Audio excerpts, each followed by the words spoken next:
J'ai débuté ma carrière professionnelle très tôt, à l'âge de 14 ans. J'ai eu la chance d'apprendre mon métier dans une maison formidable qui est la maison Le Nôtre, où j'ai appris toutes les bases de ma connaissance métier. Cela m'a permis de développer toute ma connaissance à la fois des ingrédients, à la fois des techniques, à la fois tout le savoir-faire.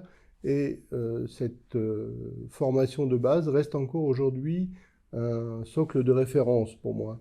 Et puis ensuite, j'ai travaillé dans différentes maisons, chez un traiteur, François Clerc, qui aujourd'hui s'appelle Sinclair. J'ai travaillé pour Fauchon pendant 11 ans. Et puis, j'ai été conseil de la durée pendant 2 ans, en même temps que je créais ma propre entreprise, Pierre Hermé Paris.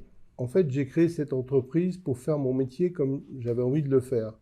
C'est-à-dire qu'avec ma vision, la créativité que je voulais donner à mon métier et de créer mes propres codes dans ce métier de la pâtisserie.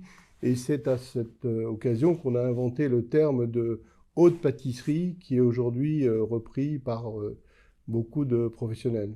Ah, pour moi, la qualité que j'apprécie avant tout, c'est l'honnêteté et la franchise. Ah, ce qui peut m'irriter, c'est le manque de sens dans les actions. Et ça, c'est vrai que c'est pour moi très important de mettre du sens dans nos actions, dans toutes les actions. À mon sens, j'ai un goût que j'ai cultivé, bien sûr, parce que le goût n'est pas inné. Le goût se cultive, se travaille, basé sur la connaissance.